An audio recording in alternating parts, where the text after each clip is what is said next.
The previous few verses were about the teachings, about directing their efficacy to the passions and powers.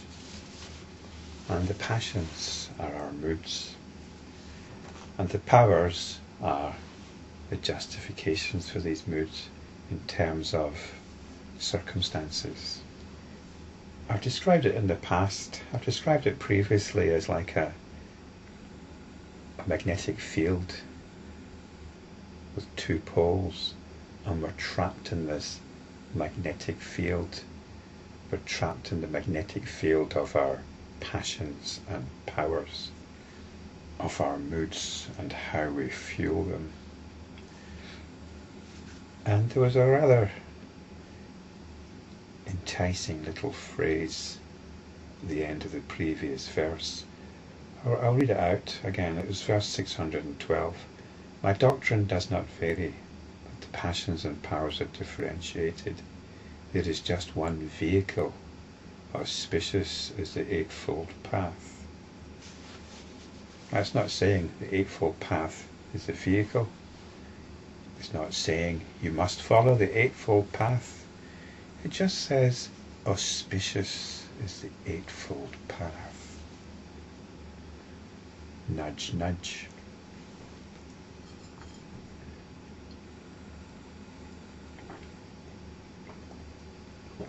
And it doesn't say any more.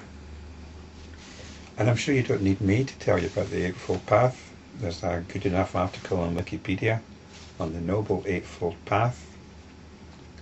And there's lots of fine stuff written about it.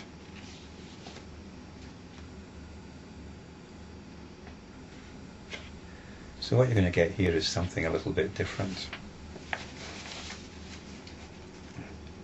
which shouldn't surprise you. We're going to get a slightly different take on the Eightfold Path, as befits Enlightenment practitioners. Now, I mentioned the article on Wikipedia, and if I'm not mistaken, it takes the rather conventional understanding that it's about purifying the mind.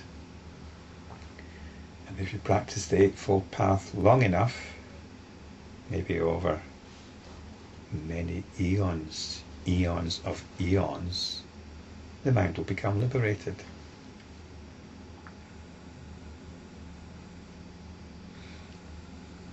Now, from the point of view of the Enlightenment practitioner, the mind can never become liberated. The mind is the problem. The mind is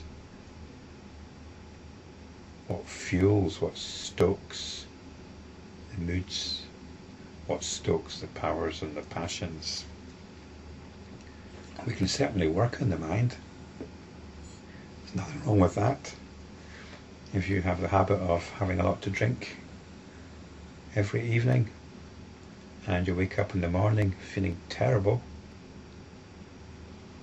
and even though you might have had a good time in the evening, you feel so much worse in the morning, you might think, well, is it worth it? And then you might stop drinking so much in the evening because you don't want to feel so bad in the mornings. Or perhaps your health is suffering. So the mind can modify itself, and this tends to be how the Noble Eightfold Path is understood. The mind modifying itself to the point that it becomes this wonderful thing called enlightened.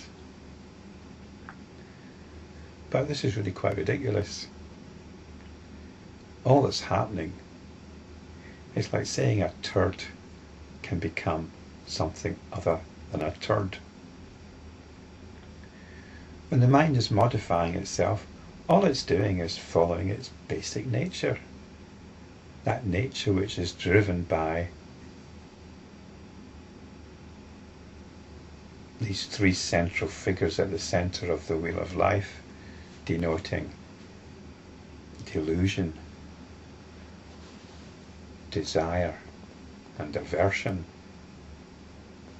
Because in following the Eightfold Path, all you're doing is following your inclination for something better and removing the possibilities of having something worse.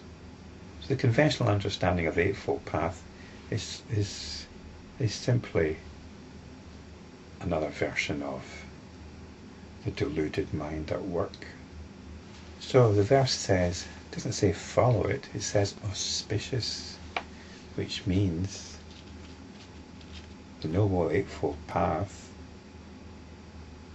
is actually a pointer. It's an omen, it's like an omen. It's a pointer to something else. And that something else is something beyond the mind, which is liberation itself. When you go beyond the mind, this is liberation. So really we want to go beyond the mind. It's always nice to try and get your mind in better shape, just like your body, but that's not going to get you liberated. And I think that's quite inherent in the teachings which say you need to practice for eon upon eon. So let's have a look. Now I've already covered some of the stuff that I'm going to say. The Noble Eightfold Path is really, can be viewed as an expansion of the threefold training. And the threefold training I covered back in video 36. The threefold training, as I pointed out then, was based on the development of wisdom or insight, and it begins with ethical training and meditation. But really, the Eightfold Path begins with wisdom. It begins with insight. Enlightenment practice, Zen, begins with insight. You need to have had some fundamental realization, or realization of what is fundamentally you. Otherwise you're just floundering in the dark. And you might just as well get on with mental development. So the first two limbs of the Eightfold Path are actually to do with wisdom. They're to do with what's called right view and right intention. So, as I said, that right view means an initial insight, an initial realization. And that can come in any manner of ways. It might come from hearing a verse, it might come from your meditation practice, it might come through your daily activity. For me, it happened when I was reading the first couple of pages of Douglas Harding's book on having no head. At this point, everything seems to fall into place. So that's the right view. Then the right intention is acting on that. You act on the intention to bring your whole life into accordance with this vision, this realization. So this is wisdom, this is insight. And we're constantly coming back to this, constantly developing it. So how? Well, the next part of the threefold training here is what's conventionally described as ethical conduct. And there are three of these: right speech, right action, and right livelihood. Now, speech is an interesting one. Speech is covered also in the next one, right action. Right action deals with the precepts. I covered the precepts back in video 40. So why does our practice begin with speech? Speech is when we initially move away from wisdom.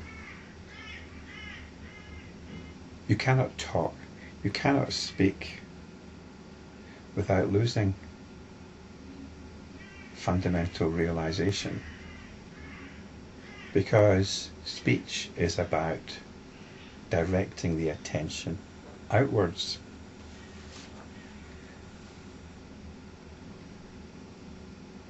speech is moving away from the central realization of the attention at rest.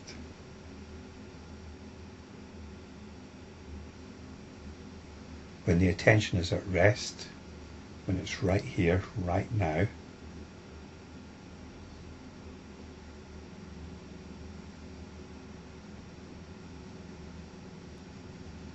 then we're abiding in suchness.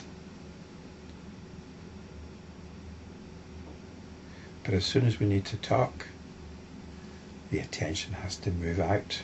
It has to be projected outwards.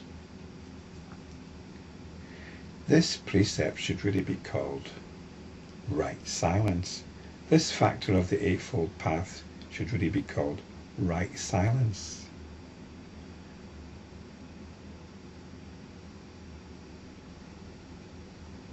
Because we really want to be abiding in silence. But that's not practical. We have to get on with being in the world. And being in the world means communicating. It means talking. It means directing the attention outwards.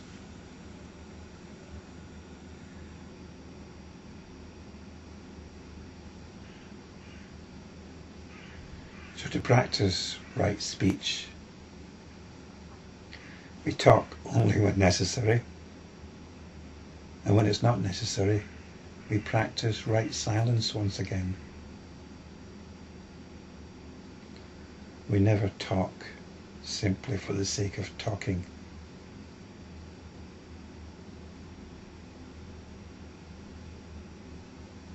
Our silence might make others uncomfortable, but that's their problem. Right speech means saying what needs to be said and returning once more to silence. So this is the foundation of ethical practice. Ethical practice is about our relationship with the world, our interaction with the world. And that was covered, as I said, back in video 40 on the precepts, which covers right action, the next limb of the Eightfold Path. So I won't go into that again, I'll just refer you back to video 40, which I think is worth reviewing. And the next part, I've also covered right livelihood. That had a video of its own as well, video 228. So again, I won't repeat that. I'll refer you back to right livelihood. Again, I think it's worth reviewing that one again. So ethical practice is about how we interact with the world, how we use the world often to fuel our moods. We become aware of this, we become aware of how we use the world to fuel our moods, and in that awareness we stop doing it. The moods still have their pain, they still run their course, there might still be a great deal of pain going on, but we do not fuel the pain.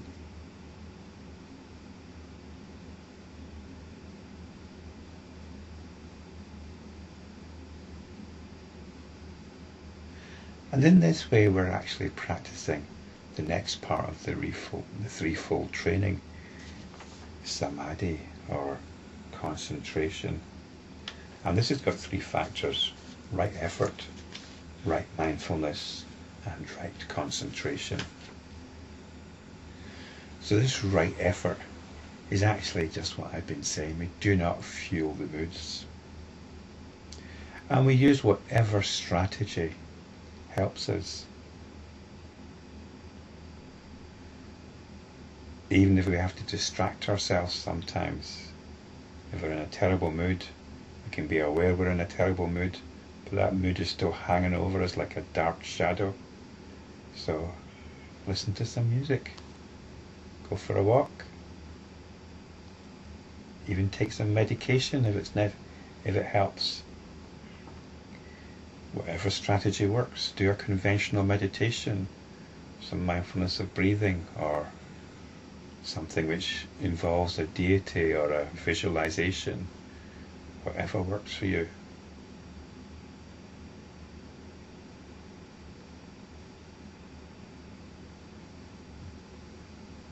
sometimes we cannot bring enough awareness to the situation.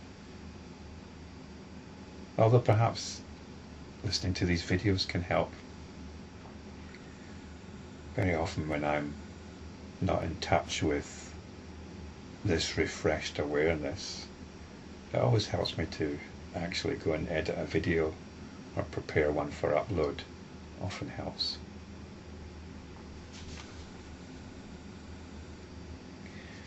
So right effort is very much about turning the mind around, towards enlightenment practice, rather than using the mind, rather than allowing the mind to always be reinforcing moods.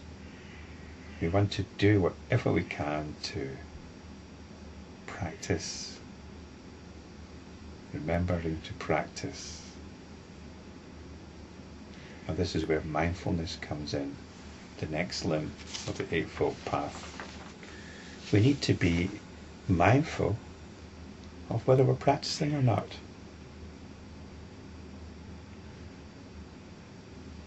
It might be we know we're not practicing and we've no intention of practicing it. It's boring to practice or whatever. Okay. Don't give yourself a guilt trip over it. Maybe you don't want to know about the teachings at certain times.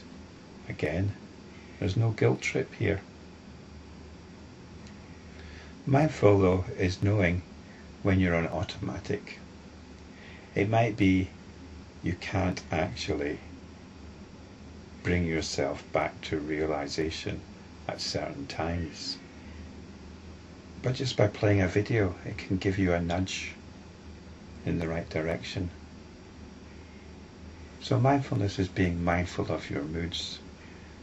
It's about being mindful of how you're fueling these moods. And if you're an enlightenment practitioner, then you move to the possibility, you turn your mind to the possibility of realization. And this leads to right concentration, the eighth limb.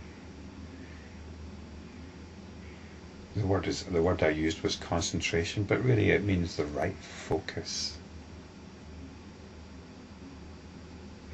You're focused on awareness once again. Awareness is focused on awareness. The attention is once again at rest. And this fuels right view and right intention. It fuels wisdom once again. So the Eightfold Path is another way of describing enlightenment practice. We have our realization, we have our intention to keep fueling that realization, that's wisdom, but we're caught up in the world. And being caught up in the world, we forget, we enter into forgetfulness, we enter into ignorance. This is the work though, this is the work. We work with our psychology, we work with the world. And we don't let it keep us in forgetfulness. We don't let it keep us in ignorance. So we become mindful, we don't fuel that ignorance, and we come back into focus once again. This is the ongoing dynamic of enlightenment practice.